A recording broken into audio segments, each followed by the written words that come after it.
GHQ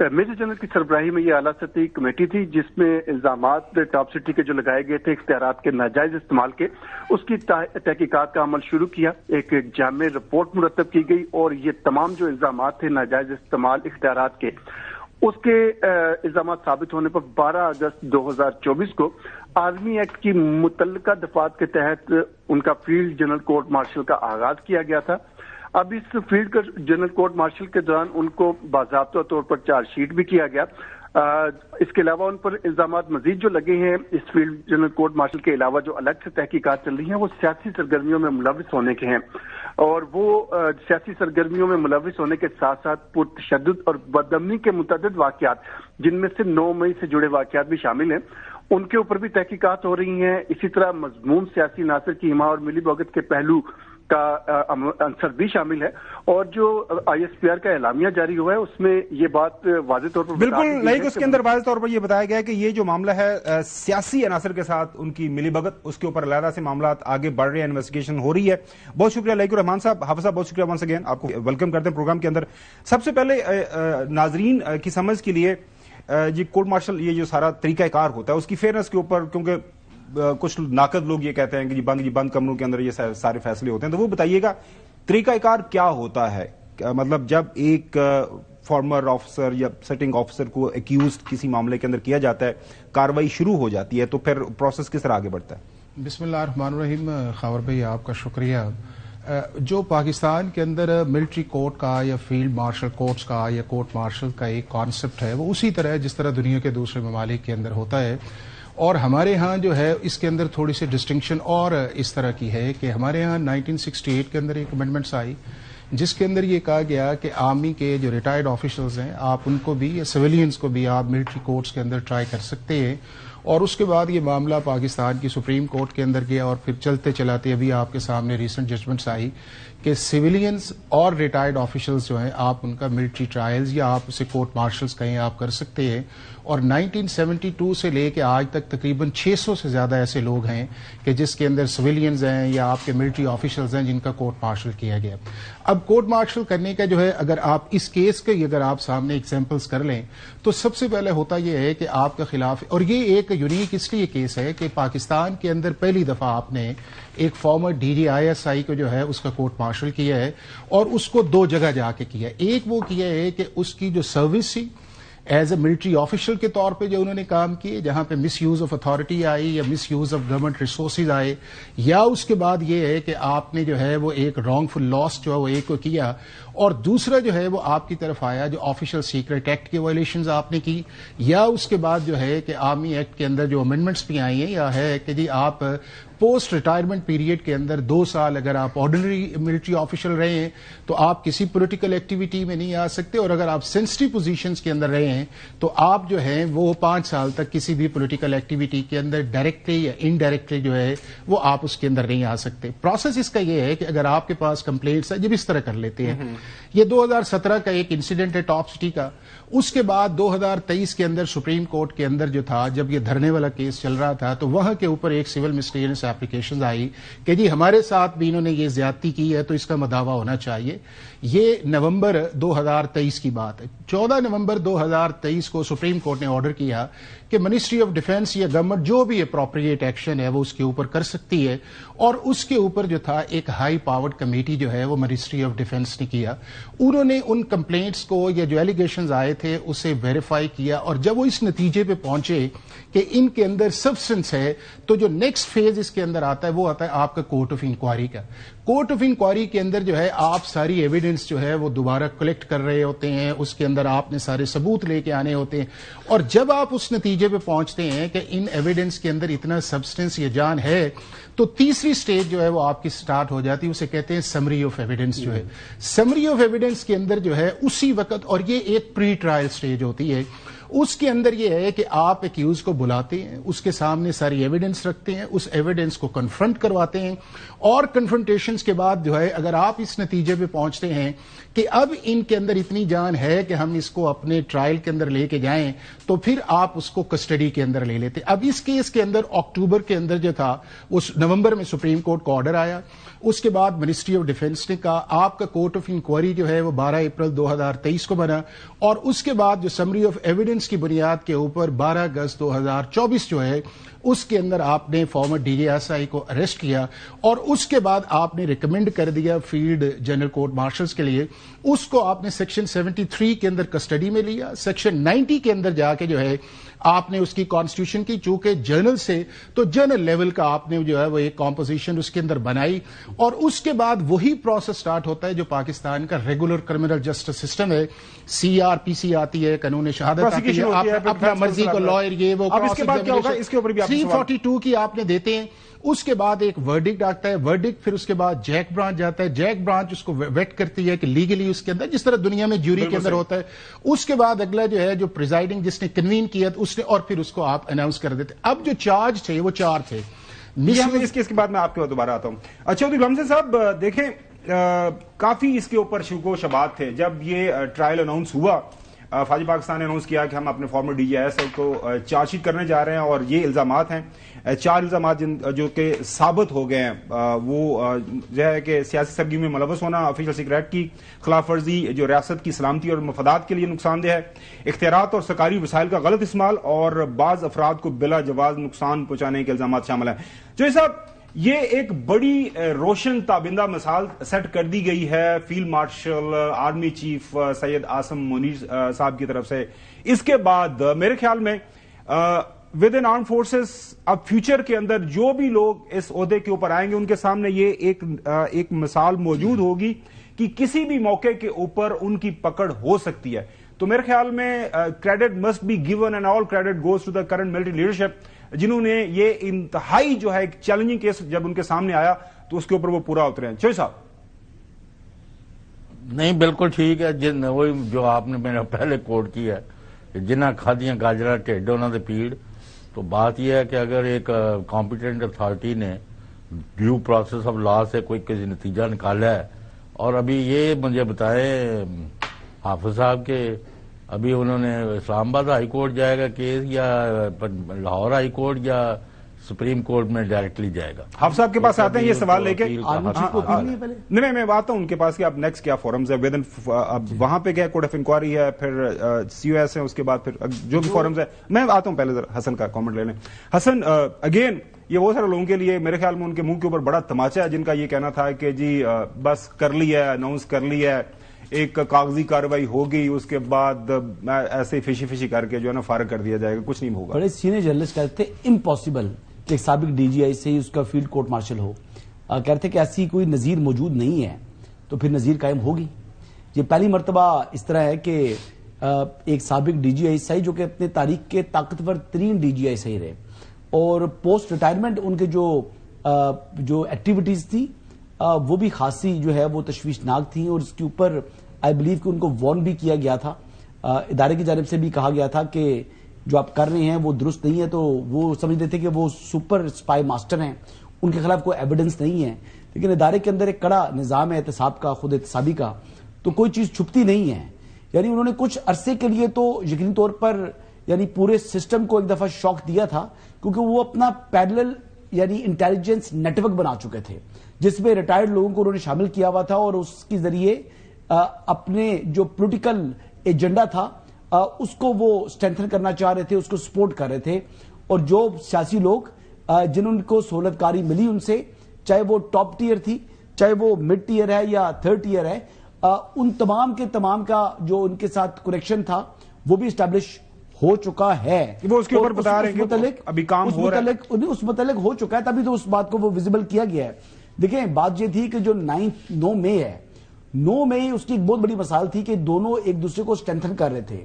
Imran Ahmad نیازی اور general فیض حمید, اور دونوں ایک دوسرے کے ساتھ جو ہے ان کے انٹرسٹ کپل ہو چکے تھے.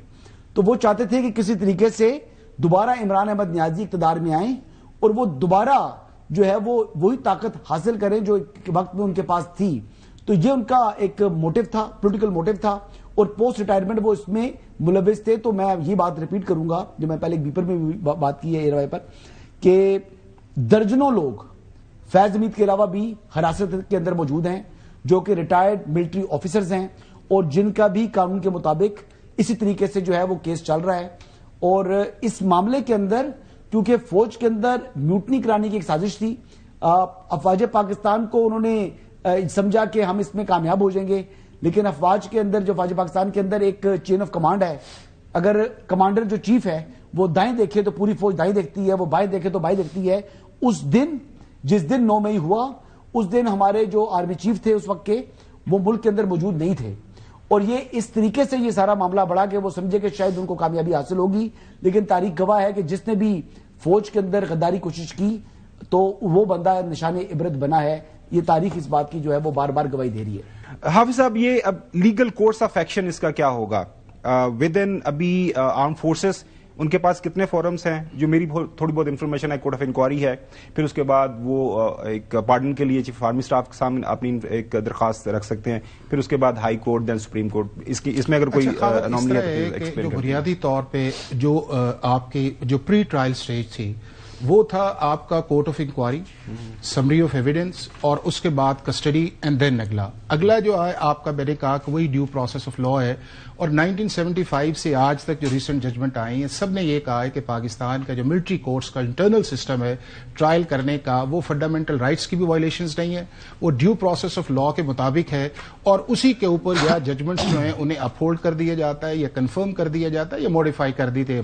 اب اس کے اندر جو اگلا فیز جو ہے اس کے اندر ہے, اب چارج جو لگا ہے وہ سیکشن 25A یعنی کہ ان اتھورائزڈ ڈسکلوجر ہے, سیکشن 26B جو ہے کہ جس کے اندر آپ نے political activities during the life جو آپ کا بین تھا آپ نے اس کے اندر کیا, سیکشن 40, 52, 55 اینڈ سیکشن 59 جو ہے جس کے اندر 14 سال کی سزا ہے. اب یہ ہے کہ سزا جو ہے وہ ان تینوں کے اندر آئی ہے, آپ کی آفیشل سیکرٹ ایکٹ کی بھی وائلیشنز آئی ہے, آپ کا ملٹری لاز بھی آیا ہے, اور آپ نے پوسٹ ریٹائرمنٹ بھی آپ نے کام کیا. اب جو 14 سال کی سزا ہے اس کے اندر نہ انہیں ریمیشنز ملے گا, نہ ڈے اینڈ نائٹ اس کے اندر کاؤنٹس کیے جائیں گے, بلکہ یہ ریگرس امپریزنمنٹ ہے کہ آپ کو جو مشقت جو ہے وہ جیل کے اندر ہے وہ آپ کو وہ بھی کرنی پڑے گی, یعنی کہ آپ اسٹوڈنٹس کو پڑھائیں یا جو بھی جیل سپرڈنٹ اسے آتھورائز کر سکتے ہیں. اب اگلی جو چیز ہے وہ یہ ہے کہ چونکہ اب ٹرائل مکمل ہوا, سزا ہو گئی, اب یہ ہے کہ اس کی کنفرمیشن جو ہے وہ چیف آف آرمی اسٹاف کے پاس ایک آپشن ہے کہ وہ کرتے ہیں, اسے وہ ہوتا ہے سیکشن 124 کے نیچے. اس کے بعد یہ ہے کہ اپیل اور اس درمیان میں سیکشن 131 کے نیچے جو ہے آپ فیڈرل گورنمنٹ کو پارڈن کے لیے بھی کہہ سکتے ہیں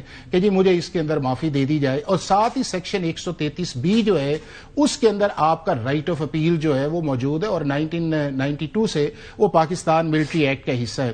اب اگر یہ ہے کہ آپ کو پارڈن بھی نہیں ملتی, آپ کی سزا بھی کنفرم ہو جاتی ہے, آپ کی اپیل بھی جو ہے وہ ایکسپٹ نہیں کی جاتی, تو پھر آپ کی ہائی کورٹ کی جورسڈکشن جو ہے وہ سٹارٹ ہو جاتی ہے جسے ہم کانسٹیٹیوشنل جورسڈکشن کہتے ہیں. یہ کتنے ٹائم کے اندر یہ سارا پروسیس 30 دن کے اندر جو ہے وہ آپ نے اپیل کرنی ہے, اور اس کے بعد آپ نے اس کا جو فیصلہ آنا ہے, اور اس کے بعد پھر آپ ہائی کورٹ کے اندر جائیں گے ریٹ جورسڈکشن, اور وہاں کے اوپر آپ کہیں گے کہ جی یہ کورم نان جوڈس ہے یا میلا فائڈے ہے, یا جو چیزیں میری تھیں اس کو پراپر کنسیڈر نہیں کیا. اگر مجرم براہ راست ہی ہائی کورٹ میں نہیں جا سکتا نا, آپ نے ان فورمز کو ایگزاسٹ جتنی دیر تک آپ کی سینٹینس کنفرم نہیں ہوگی اتنی دیر تک آپ اپیل نہیں کر سکیں گے, جتنی دیر تک آپ کی اپیل ڈیسائیڈ نہیں ہوگی. لیکن وہ اگر یہ جو سزا ہے کنفرم ہونا تو اس کے لیے بھی کچھ ریزنیبل ٹائم کے اندر ہو جاتا ہے نا. دیکھیں کہ آپ کی جو ملٹری ہیرارکی ہے وہ ساری کی ساری چلتی ہے چیف آف آرمی اسٹاف کے اوپر. پروسیس انڈیپینڈنٹ ہوتا ہے کہ جس کے اندر آپ کا جو فیلڈ جنرل کورٹ مارشل وہ بھی کئی کیٹیگریز کے ہیں, کئی جنرل کر رہے ہیں, کئی میجر جنرل ہے, کئی بریگیڈیئر, لیول آف رینکس کے اوپر جا کے آتا ہے. اب اگر آپ نے اپیل بنانی ہے تو آپ نے اگر 3 نے کی ہے تو آپ 5 پہ چلے جائیں گے. اب یہ ہے کہ پھر آپ کے پاس ہائی کورٹ کا فورم اویلیبل ہے. ہائی کورٹ کے اندر اگر آپ کے خلاف فیصلہ آتا ہے تو آپ چلے جائیں گے آپ سپریم کورٹ کے اندر, جو آپ کا آرٹیکل 185(3) جو ہے اس کے اندر آپ ایز اپیل کے طور پہ چلے جائیں گے. اب اگر اس کے اندر یہ ہے کہ فرض کیا یہ ہے کہ چونکہ ابھی ملٹری کورٹس کی ججمنٹ بھی آئی ہے, اس کے اندر کہا بھی گیا ہے کہ ایکسٹرنل رائٹ آف اپیل جو ہے وہ آپ کو ملنا چاہیے. اگر پارلیمنٹ اس دوران اس کی لیجسلیشن کر دیتی ہے تو اگر رائٹ آف اپیل کے طور پہ آپ کو ٹریٹ کیا جائے گا تو آپ کے جو ہے ایپلٹ جورسڈکشن آپ کی سپریم کورٹ چلی جائے گی. اور اگر آپ کی ابھی اسی طرح سچویشن رہے گی تو پھر یہ معاملہ جو ہے فیڈرل کانسٹیٹیوشنل کورٹ کی طرف چلا جائے گا, چونکہ جتنی بھی ریٹ جورسڈکشن کے اندر جو ایپلٹ اتھارٹی ہے وہ 27th امینڈمنٹ کے بعد فیڈرل کانسٹیٹیوشنل کورٹ ہے. تو اگر دیکھا جائے اس کے اندر جو ہے آپ کے ریگولر ٹرائل کے اندر آپ کو 3 فورمز اویلیبل ہوتے ہیں. نمبر 1 جہاں پہ آپ کا ٹرائل ہے, نمبر 2 آپ کا ہائی کورٹ ہے, نمبر 3 آپ کا سپریم کورٹ ہے, ریویو آپ کی جورسڈکشن ہے. یہاں کے اوپر آپ کو 4 فورمز بعد میں اویلیبل ہوتے ہیں, 2 پہلے ہوتے ہیں, یعنی کہ court of inquiry, summary of evidence پہلے آ گیا, پری ٹرائل سٹیج ٹرائل آیا, اس کے بعد right of appeal military court کے اندر, پھر آپ کا ہائی کورٹ آ گیا, پھر آپ کا سپریم کورٹ آ گیا, اور پھر آپ کا جو ہے وہ ریویو جورسڈکشن آ گئی. تو ایک ایگزاسٹو قسم کا جو آپ کا سارا کرمنل پروسیس جو ہے جو آپ کا ملٹری لاز کے اندر جو ہے وہ اویلیبل ہے, اور اس کے اندر جو اسٹینڈرڈ آف ایویڈنس ہے وہ کئی درجے بہتر ہوتا ہے جو آپ کی ایویڈنس جو ہے جو ریگولر ٹرائل کے اندر ہے. جس طرح ہماری پولیس کا آپ دیکھ رہے ہیں نا کہ جو ایویڈنس کلیکٹ کرنے کا یہ ساری وہ چیزیں ہیں اس کا اختیار کیا ہے, تو ملٹری کے اندر چونکہ آپ کی وہ ایکسپرٹیز یا آپ کی جو ایویڈنس یا 3 سٹیجز کو کراس کر کے آپ نے جو ہے چوتھی پہ ٹرائل پہ جانا ہے, یعنی کہ verification, court of inquiry, summary of evidence, اور پھر ٹرائل سٹیج کے اندر یہاں پہ ایک ایف آئی آر ہوئی, اس ایف آئی آر کے اندر جا کے جو ہے وہ چلان جمع ہوا, اور اللہ جانے اس کا آگے کیا بنتا ہے. انتہائی ایک ڈیٹیلڈ کمپریہنسو ایویڈنس کے بعد exhaustive due process of law کے مطابق جو ہے جس کو پاکستان کی سپریم کورٹ نے کنسسٹنٹلی یہ کہا ہے پچھلے 50 سال سے کہ جتنے بھی کورٹ مارشلز کے ٹرائل ہیں اس کے اندر ڈیو پروسیس آف لا جو ہے ہمیشہ فالو کیا طور پر موجود. صاحب ہمارے ساتھ ہی رہیے گا. ناظرین ایک چھوٹی سی بریک, اور بریک کے بعد ہم یہ جانیں کہ یہ جو ٹائم ابھی ان کا گزرے گا انٹل کنفرمیشن آف دس, یہ جو سزا ہوئی ہے ان کو, مین وائل وہ کیا ان کو شفٹ کر دیا جائے گا اڈیالہ جیل, یا ود ان ابھی آرم فورسز کے جو ہم ان کی ڈیٹینشن یہاں پہ ہے وہیں پہ رہیں گے. اس کے بعد یہ جو چارجز ان کے اوپر لگے ہیں یہ کب تک پبلک ہو جائیں گے؟ مطلب جب ہائی کورٹ کی سطح کے اوپر سامنے آ جائے گا تو یہ خاص طور پر جو زیادہ لوگ جس کے اوپر بحث کر رہے ہیں کہ ملک کی سلامتی کے حوالے سے جو سیکرٹ ایکٹ کو وائلیٹ کیا گیا, that's a very serious charge. اس کے اوپر کیا کسی موقع کے اوپر اس کو پبلک کیا جائے گا یا نہیں؟ اور اس کے ساتھ ساتھ ماضی میں former director general I S I Asad Durrani کی 2 موقعوں کے اوپر ان کو سزا ہوئی.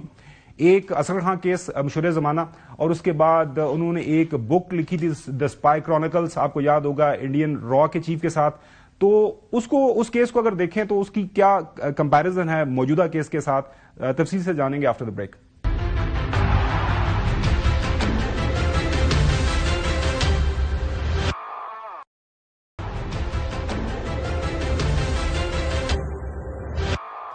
Welcome back. حافظ صاحب, ماضی کا ایک مشہور زمانہ جو کیس ہے اصغر خان کیس, آپ کو یاد ہوگا, وہ جو 1990 کے انتخابات ہوئے تھے, آئی جی آئی کو 14 کروڑ جو بانٹے گئے تھے,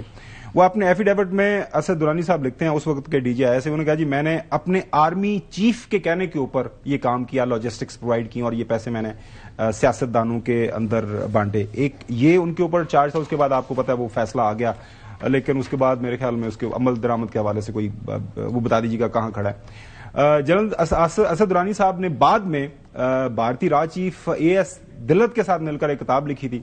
اس کے اوپر جی ایچ کے نے ایکشن لیا, ان کو بلایا گیا, ان کی پینشن بند کی گئی, ان کا ای سی ایل پہ ڈالا گیا, لیکن بعد میں اسلام آباد ہائی کورٹ گئے اور وہاں سے ان کو یہ ریلیف مل گئی. ایک یہ کیس ہے. ایک کیس میں دیکھ رہا تھا جو نیشنل سیکیورٹی کے اگینسٹ جو اسپائنگ میں lieutenant general retired Javed Iqbal صاحب کو 2019 میں سزا ہوئی تھی. ان کو بھی 12 سال کی سزا, 14 سال سیم سزا ان کو بھی ہوئی تھی, لیکن بعد میں ان کی سزا کمیوٹ کر دی گئی, دین پھر ان کو معافی دے دی گئی. اگر یہ ہم مثالیں سامنے رکھیں, یہ بتائیے گا کہ اب ان کیسز کو اگر سامنے رکھیں, اس کے بعد یہ کیس یہ کتنا مختلف ہے ان کیسز سے, کیونکہ وہاں پہ ایک ڈائریکٹ بندے نے مانا کہ میں نے پولیٹیکل انٹرفیرنس کی. یہاں پہ بھی چارجز ہیں, جس طرح حسن بتا رہے تھے کہ 9 مئی کے حوالے سے, اور اس کے اوپر کام ہو رہا ہے, لوگ پکڑے بھی گئے اور سارا ہوگا. یہ ایویڈنس پبلک آئی کے سامنے کب آئے گا, یا یہ ہوتا ہے ممکن؟ خاور جو جن کیسز کا آپ نے ریفرنس دیا ہے ان کیسز سے یہ کیس ڈسٹنکشن ہے. جی جی. اس کے اندر یہ ہے کہ ابھی بھی اس سارے جو آپ کے سامنے جو 4 چارجز آئے ہیں اس کے اندر جو پولیٹیکل مینیورنگ ہے یا پولیٹیکل انٹرونشن ہے یا آپ نے اپنی سیٹ کا استعمال جو ہے وہ ایک کمانڈ کے نیچے کیا وہ ہے، اس کے متعلق ایک بھی چارج اس پورے کیس کے اندر نہیں آیا جی. اس کے اندر ایک چارج وہ آیا جو آپ ڈیورنگ سروس سے آپ نے اپنی جو آفیشیل کیپیسٹی تھی اس کو مس یوز کیا اور آپ کے سامنے ٹاپ سٹی کا ایک میٹر آ گیا اور وہاں پہ آپ نے ریسورسز کا غلط استعمال کیا. میرے خیال ریسورسز کے اندر صرف یہ نہیں آیا ہوگا، اور بھی بہت ساری چیزیں آپ کو نظر آئیں گی کہ کس طرح کہاں کیا ہوا ہوگا. تیسری چیز جو ہے وہ جو آئی ہے وہ آپ کی آفیشیل سیکرٹ ایکٹ کی وائلیشنز ہے کہ جو آپ کسٹڈی کے اندر آپ کی وہ جو چیزیں تھیں as a D G I S I یا ڈی جی سی کے طور پہ تھی، ان کو آپ اپنے گھر لے گئے ہوں گے یا جو آپ کی رسپانسبلٹی نہیں بنتی یا کسی سے شیئرنگ ہے. جو چوتھی چیز ہے جو ڈسٹنکشن کرتی ہے وہ یہ ہے کہ آفٹر دی ریٹائرمنٹ جو ہے جو آپ کی پولیٹیکل آپ کی ایکٹیویٹی تھی یا پولیٹیکل فیسیلیٹیشنز تھی یا پولیٹیکل کانٹیکٹ سے، اس میں کوئی شک نہیں ہے کہ جو آپ کے former D G I S I تھے وہ ایمبیشیس تھے، چاہے وہ ڈیورنگ دی سروس آپ کو نظر آئے یا ڈیورنگ دی سروس کے بعد ریٹائرمنٹ کے بعد بھی نظر آئے، تو وہ آپ کو ایک ایمبیشیس آتے ہیں. حالانکہ ان سینسٹیو پوزیشنز کے اندر جو ہے اگر آپ بہتر یہ ہے کہ یا آپ لافل کمانڈ کے اندر رہیں اور ایمبیشیس نہ ہو، اور ریٹائرمنٹ کے بعد تو بالکل آپ کو اپنے سارے دروازے جو ہے وہ بند کر دینے چاہیے کہ اس کے اندر جو ہے میں کسی چیز کے اندر جو ہے وہ نہیں جاؤں گا. اب یہ ہے کہ ایک تو یہ ڈسٹنکشن آ گیا. دوسری جس کی طرف بار بار آپ اشارہ کر رہے ہیں وہ یہ ہے کہ جو اگلی چیز آئی ہے، میرا خیال ہے کہ وہ اصل ایک وہ چیز آئے گی کہ کیا یہ جو پولیٹیکل ایکٹیویٹی ایک تو آپ نے سنگل ہینڈیڈلی کر لی، ایک تو وہ آ گیا، لیکن دوسری یہ ہے کہ اگر آپ نے کسی جگہ اس پولیٹیکل ایکٹیویٹی کو فیسیلیٹیٹ کر کے کسی انسٹیٹیوشن کے متعلق کو آپ نے ایسی چیز کی ہے جو ڈیفینیٹلی سٹیج 2 کے اندر آئے گا، چونکہ ابھی تو آپ نے اس کے اندر وہ جو سٹیج 2 جو ہے میرا خیال ہے کہ وہ ایک بڑا ڈینجرس قسم کا ایک ایسا ایریا آئے گا کہ جس کے اندر اس کا بھی پتہ چل جائے گا کہ وہ پولیٹیکل ایکٹیویٹی تھی، اس کی لمٹس کیا تھی، یا وہ پولیٹیکل ایکٹیویٹی ایسی تھی کہ آپ نے وہ ساری ریڈ لائن کو کراس کر کے جو ہے ایمبیشیس ہو کے آپ نے وہ چیز ایکسرسائز کی کہ جس کے اندر بہت سارے لوگ انوالو ہوئے اور پھر آپ ایک پرٹیکولر انسیڈنٹس کی طرف آپ جو ہے وہ چلے جاتے ہیں. بٹ ٹو دی ایکسٹینٹ اگر آپ دیکھا جائے تو اس وقت جو معاملہ جو ہے وہ آپ کا صرف اس حد تک ہے کہ یا آپ نے سروس کے دوران اپنے اختیار کا استعمال کیا یا سروس سے باہر جا کے جو ہے جو آپ کی 5 سال جب یہ اسلام ہائی کورٹ میں آئے گا تو پھر پبلک. اچھا اب یہ ہے کہ جو اگلی جو چیز ہے وہ یہ ہے کہ جو آپ نے بار بار شفٹنگ پہ بھی بات کی تھی وہ یہ تھی کہ جورسڈکشن جو ہے جہاں پہ جرنلی آپ کا ہوتا ہے فیلڈ کورٹ مارشل ہوتا ہے، میرا خیال ہے کہ یہی ہوا ہوگا، اور اس کے اندر جو ہے اپیل کے بعد آپ کی اسلام آباد ہائی کورٹ یا لاہور ہائی کورٹ کا جو راولپنڈی بینچ ہے وہ آیا ہوگا، چونکہ وہ اس کے اندر وہ آپ کی ٹیریٹوریل جورسڈکشن ہے. دوسرا جو اس کے اندر امپورٹنٹ ہے وہ یہ ہے کہ آپ کو کسی بھی جگہ پورے پاکستان کے اندر جو ہے آپ کی کسٹڈی کو دیا جا سکتا ہے. وہ ضروری نہیں ہے کہ جس جگہ آپ کا ٹرائل ہوا ہے اسی جگہ. وہ ایک ارینجمنٹ ہوتا ہے بٹوین ملٹری اتھارٹیز کے وہ اپنی کسٹڈی سے جو ہے وہ پروونشل گورنمنٹ کی کسٹڈی میں لے جاتے ہیں، اور پروونشل گورنمنٹ جو ہے وہ اپنی سچویشن کے مطابق دیکھتی ہے، اور اس کو انہوں نے کئی جیلز کو نوٹیفائی کیا ہوتا ہے کہ جو فیلڈ کورٹ مارشل یا ملٹری کورٹس کو. میں تو آپ کے لیے بڑا لوڈڈ سوال کیا ہے، سب سے بڑا امپورٹنٹ کوسچن آپ کر لیجیے گا. حافظ صاحب اصل سوال یہ ہے کہ چلیں آپ کہہ رہے تھے کہ اوور ایمبیشیس تھے جنرل فیض،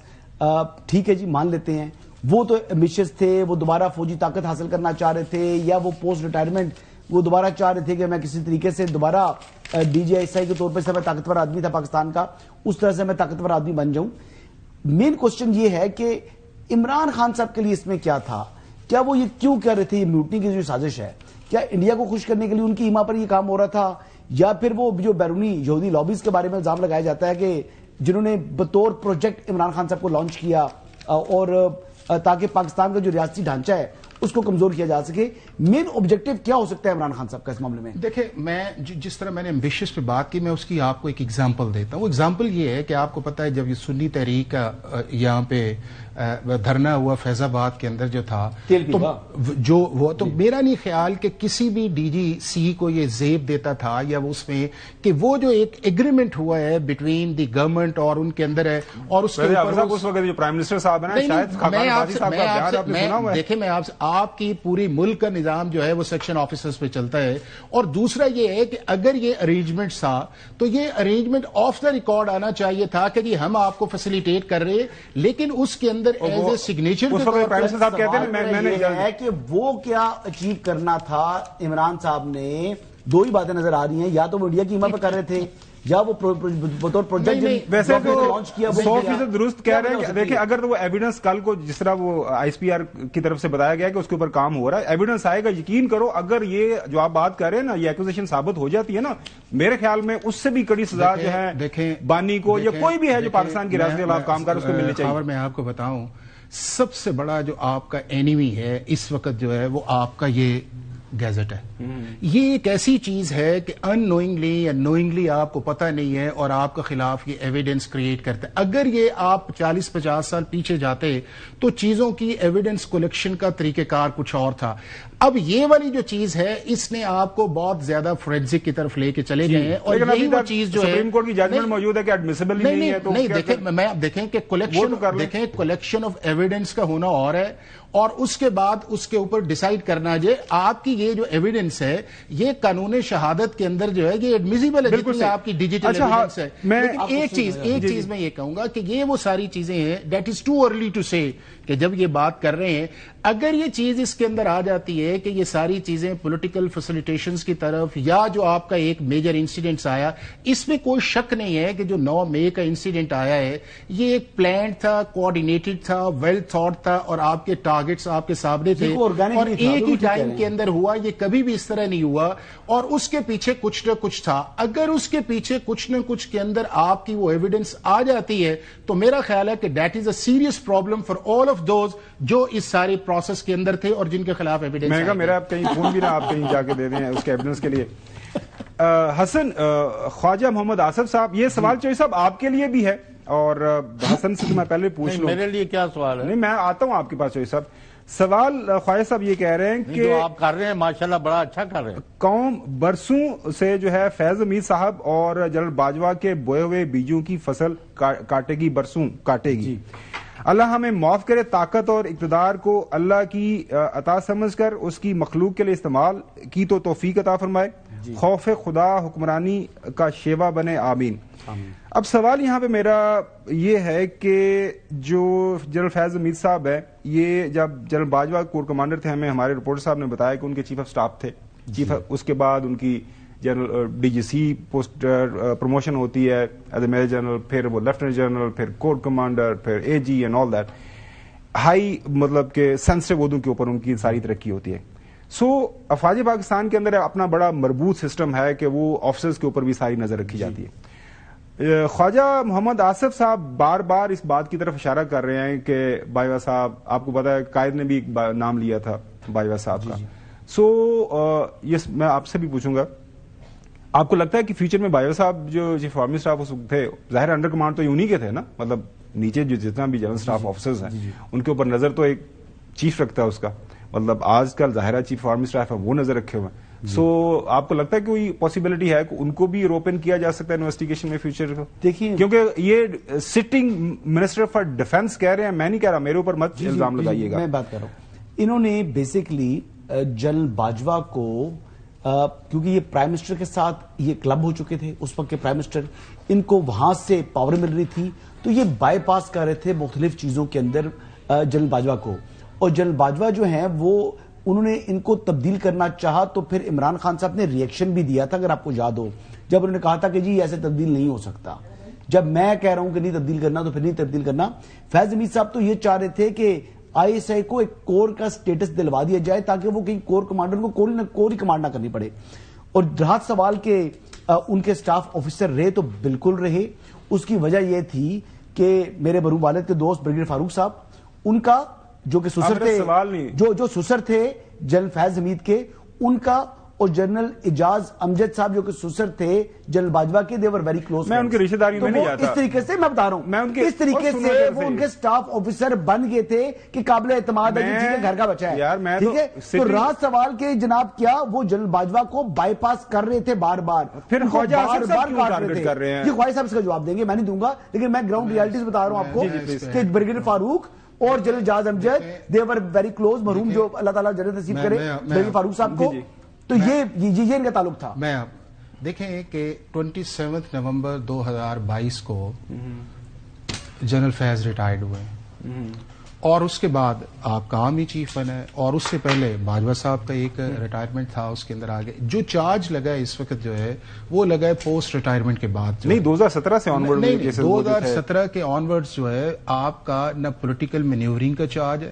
نہ آپ کا چارج ہے, وہ آپ کا اسپیسیفک چارج ہے جو 2017 مس یوز آف اتھارٹی یا مس یوز آف گورنمنٹ ریسورسز جو ہے, یا اس کے بعد جو ہے کہ آپ نے رانگ فل لاس ایک شخص کو کیا ہے. یہ وہ چیز جو ہے, یہ وہ پیریڈ ہے جو 27 نومبر 2022 کے بعد کا پیریڈ ہے. اب 27 نومبر 2022 کے بعد جو ہے نہ جنرل باجوہ آرمی چیف سے اور نہ ہی جنرل فیض جو تھے ان کے نیچے لا فل کمانڈ کے نیچے تھے, وہ بھی ریٹائرڈ ہو چکے تھے. تو یہ جو سارے انسیڈنٹ ہوگا, میں بتا رہا ہوں, خبر صاحب کو بتا رہا ہوں, بشرا بیگم کا کیس کلب ہوگا اس کے ساتھ, سن لیں, میں آپ سے جو گزارش کر رہا ہوں وہ یہ ہے کہ جو اس وقت آپ کے سامنے چارج آیا ہے وہ آیا ہے پوسٹ ریٹائرمنٹ پولیٹیکل ایکٹیویٹی کا, یعنی کہ 27 نومبر کے بعد جو ہے. تو لہذا اس سٹیج پہ یہ کہنا کہ جی آپ اس کو ریٹروسپیکٹولی لے کے جائیں گے, اور وہ بھی جو چیز جو ہے کہ جو آپ نے سروس کے دوران کر کے آپ کمانڈ کے اندر کیا ہے اس کے اندر تو چارج ہی نہیں آیا نا, چارج تو آئے اس کے بعد. دوسرا یہ ہے خبر میں, جس طرح میں نے پہلے جتنے بھی انٹیلیجنس کے دنیا کا ایک پرنسپل جو ہے, نہ وہ ایکسپوجرز کی طرف جاتے ہیں نہ ایمبیشیس کی طرف جاتے. اب جو کابل کی پکچرز آئی تھی فارمر DGISI کی کہ جس طرح ان کا تھا, وہ ہمارے پلے آج تک اس کے اندر پڑی ہوئی ہے. تو اس سے بھی میں نے جو آپ کو اپنا ایک بنایا تھا کہ نہ ایمبیشیس ہونا چاہیے نہ اتنا ایکسپوجر ہونا چاہیے, اور یہ دونوں چیزیں جو تھیں وہ فارمر DGISI کے اندر تھی, اور ان کا ڈائریکٹ کوآرڈینیشن جو تھی وہ خود ہی لوگوں کے ساتھ وہ کرتے تھے, اور الٹیمیٹلی پھر اس کا ریزلٹس جو ہے وہ آپ کے سامنے آیا. سر صحافیوں کے ساتھ رابطے تھے ان کے, کس سے رابطہ نہیں تھا, وہ سامنے آئے گا انشاءاللہ. ناظرین اگلی سٹوری کی طرف بڑھتے ہیں. بڑی ڈیولپمنٹ ہے, US کی طرف سے پاکستان کو ایک بڑی فائنینشیل ایڈ ملی ہے, اور یہ جو فائنینشیل سپورٹ ملی ہے پاکستان کے جو FC فائٹر جیٹس ہیں ان کو مزید بہتر بنانے کے لیے, ان کے اندر ظاہر ہے جو کمی بیشی ہے اس کو بہتر کیا جائے گا. وہاں سے جو آلات ہیں ماڈرن آلات وہ ہمیں ملیں گے, تو اس کے اوپر بات کریں گے آفٹر دا بریک.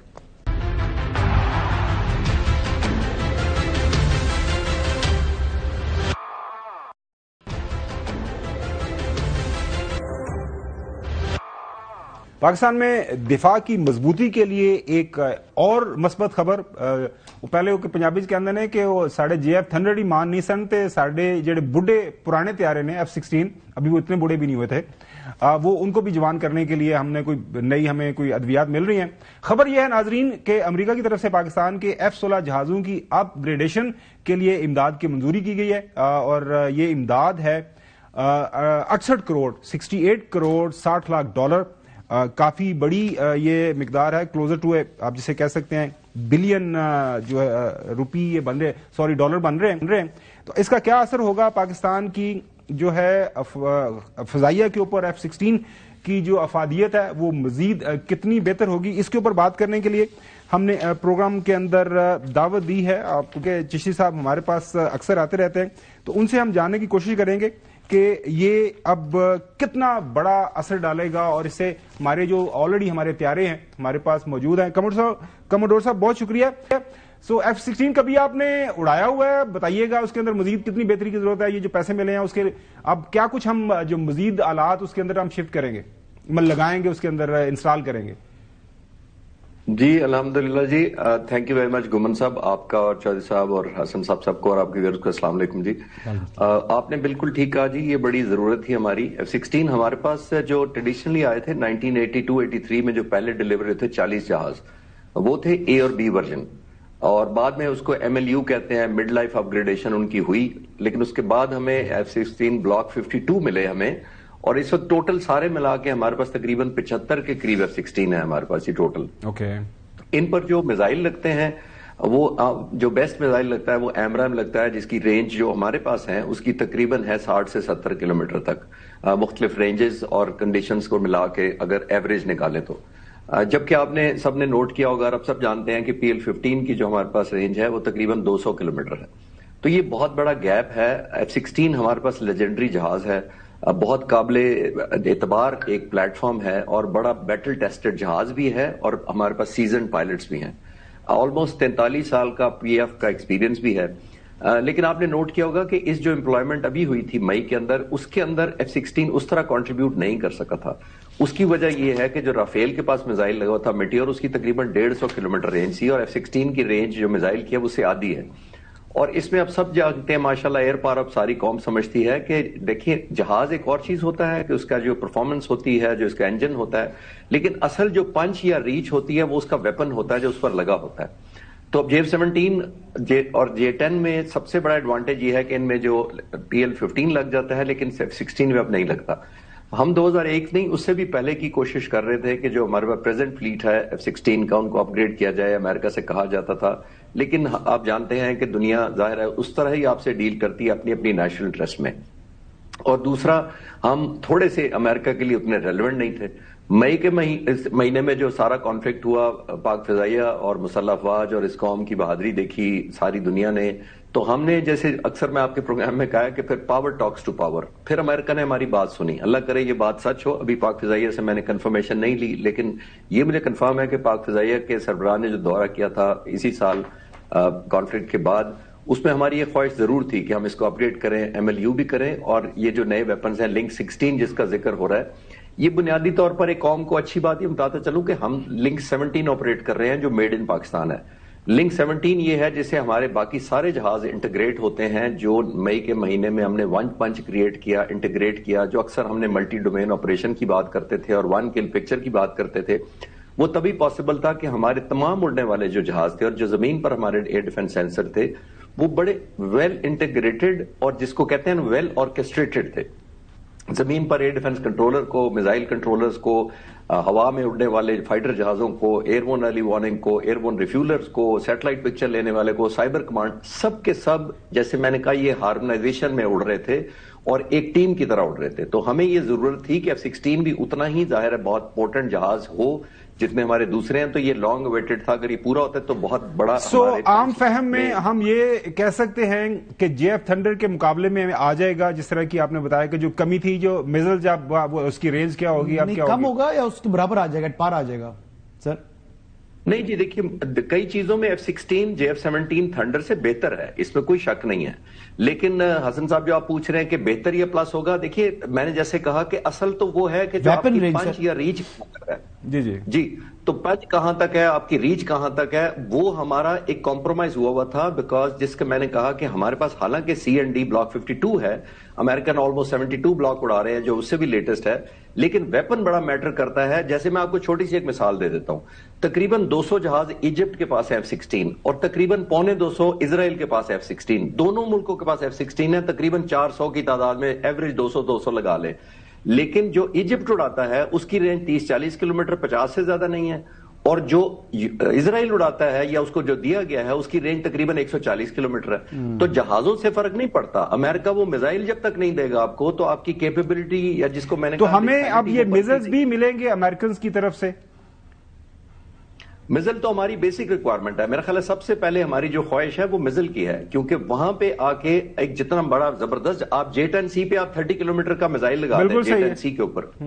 تو وہ جہاز J-10C نہیں رہے گا، کیونکہ وہ اس کی آپ نے پنچ کام کر دیا. تو وہ جتنا مرضی اچھا منووریبل ہو، جتنی مرضی اس کی تھرسٹ ہو، اس کی ٹرننگ ہو، اس کی ریٹ آف کلائم بڑا اچھا ہو، سپر سونک ہو، لیکن جب تک وہ دشمن کو 200 کلومیٹر سے مارے گا نہیں تو وہ J-10C نہیں کہلاتا. یہ بالکل وہی ہے کہ F-16 بار بار خالد چشتی صاحب پروڈیوسر میرے کان میں کہہ رہے ہیں کہ جو میزائل آئے گا کتنی رینج ہوگی. تو میں جو مجھے سمجھ آپ کی بات سے وہ یہ ہے کہ ابھی ہم نے ریکویسٹ کی ہے، میزائل ہمیں ملا نہیں ہے. اب کوشش یہ ہے کہ ہمیں اچھا میزائل ملے، 140 والا ملے، 150 والا ملے. ہم تو کہہ رہے ہیں کہ 200 والا ملے. لیکن ڈیمانڈ آپ کے پاس کوئی خبر ہے، کوئی ڈیمانڈ کنی ایسی پائی ہوئی ہے انہوں نے سامنے، امریکن کے سامنے کیا ریکویسٹ رکھی ہوئی ہے؟ دیکھیں لائسنس تو توپ کا ہی مانگنا چاہیے نا. لائسنس چودھری غلام صاحب آپ بھی سوال کر رہے ہیں، چودھری صاحب بھی بات کرنا چاہ رہے ہیں. چودھری صاحب جی ضرور. نہیں تو ابھی امریکہ کے پاس جو نئے ان کے F-35 ہے اس کی ہم نے کوئی ڈیمانڈ کی ہے یا ہمیں جو ہمارے پاس موجود ہے are enough to combat India اور اینی ادر اینی. F-35 ایک تو بہت مہنگا جہاز ہے, اسی کے مقابلے میں J-35 جو ہے وہ چائنیز ہے. ہم نے ایک اور چیز جو سب سے امپورٹنٹ دیکھنی ہوتی ہے, اسپیشلی اگر آپ F-35 کی بات کریں, تو ہمارا کریڈیبلٹی جو ٹریک ریکارڈ ہے بٹوین US اینڈ پاکستان وہ اتنا قابل فخر نہیں ہے. ہم نے F-86 لیے تھے 60s میں, اور F-104 لیے تھے, B-57 لیے تھے, ان کے اسپیئر پارٹس بند کر دیے گئے 65 اور 71 وار کے بعد. ہم نے دوبارہ F-16 لیے 1989 تک, ہم نے ظاہر آپریٹ کیے افغان وار کے اندر 10 سال 79 سے 89 تک. یہی F-16 ہم نے 9 سوویت یونین کے جہاز تباہ کیے تھے, 9. اور یہ انپریزیڈنٹ ریکارڈ ہے کہ F-16 سے اتنے جہاز کسی ملک نے مارے ہوں. ہم نے وہ مارے, لیکن جو ہی سوویت یونین ٹوٹ گیا اور چلا گیا 79 سے 89 کے درمیان, اس کے بعد ہمارے اسپیئر پارٹس بھی بند کر دیے گئے. ہمارے $658 ملین, آلموسٹ یہی رقم تھی, آپ نوٹ کریں ذرا, جو ہم نے نئے F-16 کے لیے دی تھی, وہ بھی ہمارے, جس کے بدلے پر ہمیں گندم دی گئی تھی. گندم آفر کیا گیا تھا, انہوں نے کہا تھا گندم لے لے, یہ ہمارے آفر کی تھا. ایکچولی تو J-17 تھنڈر, چودھری صاحب کو بالکل یاد ہوگا, بنا ہی اس لیے تھا کیونکہ ہمیں سینکشنز کا ہر وقت تلوار لٹکی رہتی تھی. تو آئی تھنک F-35 سے بہتر ہے, میں میری ایک سجیشن یا ریکمنڈیشن مجھ سے پوچھے as a student of air power, تو J-35 زیادہ ریلائبل ہے. یہ سمجھے J-10 کی ایڈوانس اپ گریڈیشن ہو جائے گی اور اسٹیلتھ. بالکل صحیح ہے. خالد چشتی صاحب بہت شکریہ یہ ساری انفارمیشن ہمارے ساتھ شیئر کرنے کے لیے. ناظرین ابھی آپ کو چلیں گے اڈیالہ جیل, آج ملاقاتوں کا دن تھا, تو اپنے نمائندے سے جانیں گے کیونکہ آج CM-KP وہاں پہ آئے ملاقات کے لیے. وہاں پہ کیا کچھ ہوا, ملاقات ہوئی نہیں ہوئی, واپس چلے گئے ہیں, کہ ان کا بھی آج دھرنے دینے کا پروگرام ہے. بابر ملک ہمارے ساتھ موجود ہیں. بابر, آج ملاقاتوں کا دن تھا, کتنے لوگوں کا نام اس لسٹ میں شامل تھا جنہوں نے ملاقات کرنی, کون کون آیا, ملاقات ہوئی یا نہیں ہوئی, اور ابھی کیا حالات ہیں؟ جی شکریہ گمن صاحب. آج ملاقات کا دن تھا, جمعرات کا دن, اور آج جو ہے رفقا اور وکلا جو ہے وہ ملاقات کرتے ہیں, اور 6 ارکان پر مشتمل ایک فہرست جو ہے گزشتہ روز بھجوائی گئی تھی. سر فہرست نام وزیر اعلیٰ خیبر پختونخوا سہیل آفریدی کا تھا, اور اس کے ساتھ دیگر رہنما تھے 6. لیکن آج مقررہ وقت کے اوپر جو ہے یہاں پہ سہیل آفریدی وزیر اعلیٰ KP کے یہاں پہ پہنچے, انہیں داغل ناکے پہ روکا گیا, انہیں آگے نہیں جانے دیا گیا, اور ان کا ایک دلچسپ مکالمہ بھی ہوا کہ میں وزیر اعلیٰ ہوں, آپ نے مجھے روکا, غیر قانونی اقدام کر رہے ہیں, کیوں کر رہے ہیں, پرسوں بھی کیا. اور انہوں نے ہلکی پھلکی بوندا باندی پولیس افسر کے ساتھ بات چیت میں جو ہے وہ ان کے اوپر کی, اور کچھ دیر کے بعد وہ واپس بیٹھ گئے, اور پھر میڈیا سے گفتگو کرنے کے بعد وہ یہاں سے روانہ بھی ہو گئے. لیکن آج 10ویں بار یہاں پہ اڈیالہ جیل ملاقات کے لیے پہنچے, اور 10ویں بار بھی انہیں آج ملاقات کی اجازت نہ مل سکی. اڈیالہ جیل کی انتظامیہ کی طرف سے واضح طور پر یہ بتا دیا گیا ہے کہ قیدی نمبر 804, اب جو بھی قیدی نمبر ہے, اب پتہ نہیں ہضم کے پاس کیا 495 ہے. اچھا 495 ہے جی, چلیں ان کو یہاں سے کہیں پہ منتقل نہیں کیا جائے گا, ہی وڈ اسٹے ہیئر. کوئی فارمل کلیریفیکیشن ان ریٹن آپ لوگوں کے پاس مل گئی, آپ کو کسی نے بتایا اس حوالے سے؟ جی ہاں, گورنمنٹ کے حکومت کے وزراء تو کل سے یہ کہہ رہے ہیں کہ ان کو منتقل کیا جائے گا. پھر رات کو صورتحال یکسر تبدیل ہوئی, اور پھر جیل ذرائع بھی متحرک ہو گئے, اور ان کی جانب سے بھی یہ کہا گیا کہ اب قیدی نمبر جو بھی ہے اس کو یہاں سے منتقل نہیں کیا جائے گا, لیکن غور ضرور کیا جا رہا ہے وفاقی دارالحکومت اسلام آباد میں. حسن کو سوال کرنا چاہ رہے ہیں, سوال نہیں کرنا چاہ رہے, میں بتانا چاہ رہا ہوں. بہت شکریہ بابر, آپ ساری تفصیلات شیئر کرنے کے لیے. سجیشن ہے کہ دیکھیں اگر شفٹ کرنا ہی ہے تو KP کے اندر وزیرستان میں جیل ہے, وہاں شفٹ کر دیں.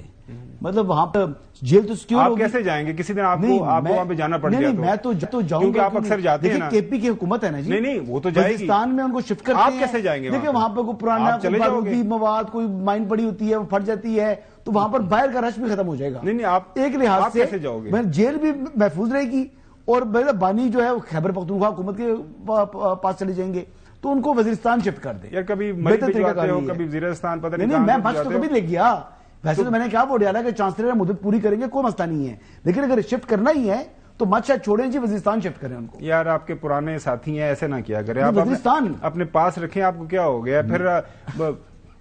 چلیں چوہے صاحب کچھ کہنا چاہ رہے تھے, لیکن چوہے صاحب کل آپ سے بات کریں گے انشاءاللہ. ناظرین آپ سے دوبارہ ملاقات ہوگی. اللہ حافظ.